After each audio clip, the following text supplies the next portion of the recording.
Welcome to Garam Garam Bezawada రుచుల్లో. ఈరోజు మనము బొంబాయి రవ్వతో ఉప్మా చేస్తున్నానండి.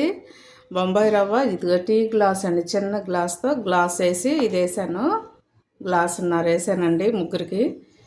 మీరు కూడా ఎక్కువ మంది మీ మెంబర్స్ ఉంటే మీ ఇంట్లో ఎక్కువ చేసుకోండి, లేకపోతే తక్కువైనా చేసుకోవచ్చు. చిన్న గ్లాస్ అయినా మనకి సరిపోతుంది. ఇద్దరికైతే ఈ గ్లాస్ సరిపోయిద్దండి. ఇప్పుడు నేను ఈ ఉప్మా ఎలా చేయాలో చూద్దాము. స్టవ్ వెలిగించి కళాయి పెట్టుకుని మనము తగినంత ఆయిల్ వేసుకుందామండి. ఈ ఆయిల్ అయితే సరిపోతుంది ఉప్మాకి.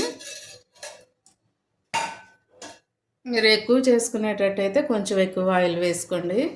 చూడండి, తాలింపు దినుసులు వేసుకుందాము. నేను ఒక్కొక్క స్పూన్తో వేసానండి. ఆవాలు 1 స్పూన్ వేసాను, అలాగే పచ్చిశనగపప్పు కూడా 1 స్పూను, చాయ్ మినపప్పు 1 స్పూన్ వేసాను, అలాగే జీలకర్ర కూడా 1/2 స్పూన్ వేసానండి. వేసుకున్న ఉల్లిపాయ ముక్కలు దీనిలో వేసేస్తున్నాను.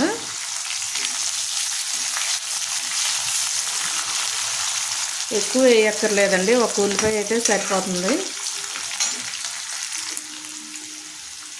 1/2 స్పూను చూడండి అల్లం ముక్కలు వేసుకోండి, కొంచెం కరివేపాకు వేసుకోండి.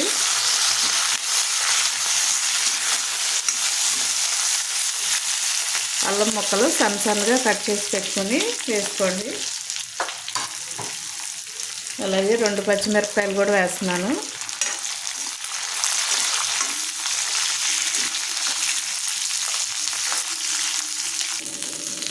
ఇప్పుడు మనం వాటర్ వేసేసుకుంటున్నామండి. 1 గ్లాస్కి 3 గ్లాసులు నీళ్లు పోయండి. ఉప్మాకి ఎప్పుడు కూడా లూజ్గా ఉండాలి.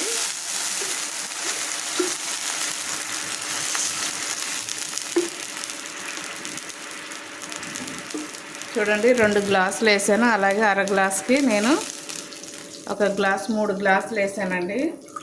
చూడండి 3.5 గ్లాసు నీళ్ళు వేస్తున్నానండి నేను. ఇదిగోండి 1 గ్లాస్ పాలు పోస్తున్నాను. మొత్తం 4.5 వాటర్, పాలతో కూడా 4.5 గ్లాస్ వేసాను. తగినంత సాల్ట్ కూడా వేసుకుందాం. చూసి వేసుకోండి. కొంచెం కొత్తిమీర కూడా వేసేస్తున్నానండి. ఇప్పుడు మనం నీళ్లు మరుగుతున్నాయి కదా, ఈ రవ్వ వేసేసుకుందాము.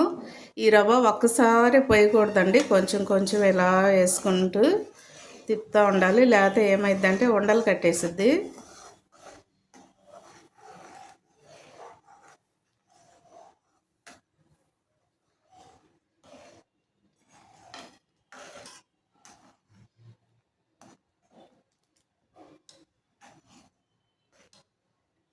మనం సిమ్లో పెట్టేస్తే చక్కగా మగ్గిపోయి ఈ ఉప్మా అంతా కూడా చక్కగా ఉడికిపోయిద్దండి.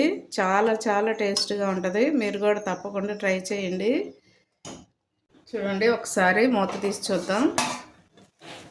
చూసారా, చిన్న టీ గ్లాస్తో గ్లాసున్నర వేస్తేనే ఇది 4-5 సరిపోయిద్దండి. కాబట్టి మీరు కూడా తప్పకుండా ట్రై చేయండి. చాలా టేస్ట్గా ఉంటుంది, బాగుంటుంది కూడా, పిల్లలు కూడా ఇష్టంగా తింటారు. ఉప్మా ఎప్పుడు కూడా ఇలా లూజ్గా ఉండాలండి, మరీ గట్టిగా ఉందనుకోండి మనం తినలేము. కాబట్టి ఇలాగే చేసుకోండి, ఇంకా కొంచెం లూజ్గా ఉన్నా కూడా బాగుంటుంది. చూడండి ఉప్మా రెడీ అయిపోయిందండి. ఇప్పుడు నేను స్టవ్ కట్టేసి బౌల్లోకి తీసుకుంటున్నాను. మీరు కూడా తప్పకుండా ట్రై చేయండి, ఎంతో టేస్టీగా ఉండే ఉప్మా. ఇది బొంబాయి రవ్వ ఉప్మా అండి, రెడీ అయిపోయింది. ఇది చట్నీ కూడా వేసుకోవచ్చు, లేకపోతే షుగర్తో తిన్నా కూడా బాగుంటుంది. షుగర్ వేసుకుని, లేదంటే మన దగ్గర ఏదైనా చికెన్ కర్రీలు ఉన్నా కూడా తినొచ్చండి. అలాగే మన దగ్గర ఉన్న ఏ కారపొడైనా కూడా వేసుకుని తినొచ్చు, చాలా బాగుంటుంది.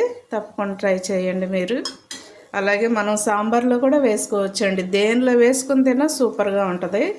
తప్పకుండా ట్రై చేయండి, నాకు కామెంట్స్ పెట్టండి. మా ఛానల్ని మర్చిపోవద్దండి. గరం గరం బెజవాడ రుచులు. సబ్స్క్రైబ్ చేయని వారంటే సబ్స్క్రైబ్ చేయండి, షేర్ చేయండి, లైక్ చేయండి. Thank you.